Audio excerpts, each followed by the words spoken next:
This is just a picture of downtown then.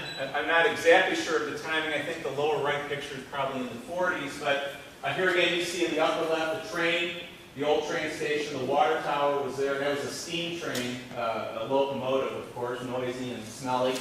On the lower right, Burling, it says Burling Street, but of course Burlington there with the older vehicles, and many of those buildings are still there. So I'm sure that lower right picture brings back a few memories, right? The way There was a tower on the north side where a gate and controlled the gate. All right, you're going to have to introduce yourself, first of all. You know so much. I was in the suburban. You're Mr. Johnson? Yeah. Okay, you're in the Suburban. Good job.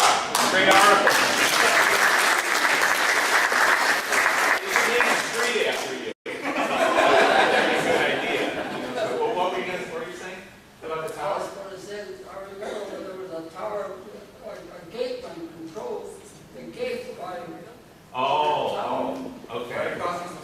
I think it may be there. You're saying that tall tower there in the middle was manual. And just before you got to Grand Avenue, in that section, almost opposite the tower. So that's probably the person in there probably was asleep at the wheel during those train wrecks. Yeah, okay. Interesting. All right, I'm good. What's that? We're rebuilding that part of the station now on the north side, and that tower is being replicated. Really? Really? Great. Yeah, I think it is. I don't know if it's been cut out because of budget, but I know. Is it a village project or is it right away of the train? We have a lot more. We have a lot of room. Interesting. All right, keep moving. Bog in suburb yields bones of ancient beasts. Now this presentation goes all over the place, because there's just so many weird things. But the WPA, which was a Roosevelt-era program, Works Progress Administration, they built the storage or the shelter in Spring Rock that we saw initially. I think it gave employment to like 25 men at the time. And while they were digging that out, apparently they found mammoth bones. And those bones went to the Field Museum, and so we're trying to find out. Any news from your end? I haven't gotten any news. Okay, yeah, we got to dig into that one. I haven't found our bones yet. Yeah, and there's actually no. I forgot to put. There's another find when they were building the tollway in the 60s or 70s or 60s. Another set, and that's actually associated with a family that lived in Berwyn or whatever. So. North of Hinsdale, where the creek goes through, Uh-huh. they got a display of a mammoth bones in there. Oh, in Fullersburg. Fullersburg. You know, you're right. That's right. I wonder if that's related to any of these. I will check that out. Yeah, that was fun. Right, we want our bones back. Those Oak Brook, Hinsdale people. All right. But anyway, That was fun with Black Rock. it was imported. We're going to. Black Rock. I think as soon as that doll is done, we have to get a big mammoth display outside.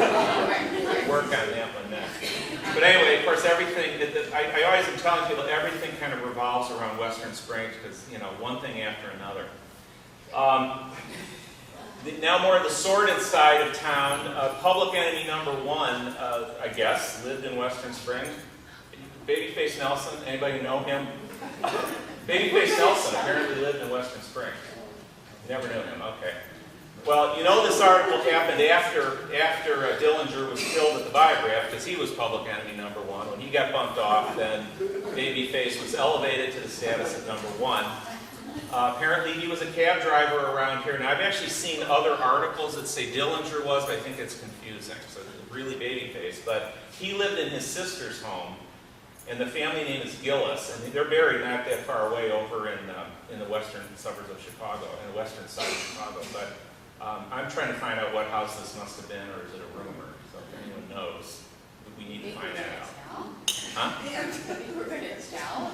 Well, that one, we got to get that one. This other article is interesting. A.L. Smith of Forest Avenue of Western Springs was accosted by some gangsters with a machine gun in December 1931. They invited him to take him for a ride, but apologized after they got a good look at him in the rays of an automobile headlight and said, "This is the wrong guy for this ride." Yes, buddy, get along home. Keep quiet about this. We made a mistake, but Be glad it's no worse. So I guess the gangsters were everywhere. It's kind of interesting. We laugh about it, but I'm sure that kind of made his day. In 1931 also, there was a holdup in town at Yolanda's Bank. At the time, I don't know what the name of the bank was, I forgot, but Western Springs Merchant Bank or something. It's interesting that this is a case where apparently there was an arson committed in town that distracted the authorities and took them to one side of town. Then 5 guys whipped out their machine guns and robbed the bank of $5,000, which was a lot of money at that time. The lady in the middle, the girl in the middle, I think I've actually tracked her down. She lives in California, and I'm trying to find if we can talk with her. It'd be interesting to see what she has to say. But it was, the other thing that's kind of funny is I'm looking at the ladies here who are all kind of chuckling about their escapade. I guess, at the time, those kind of organized gangster things, I mean, people kind of liked it if they could participate the night it occurred.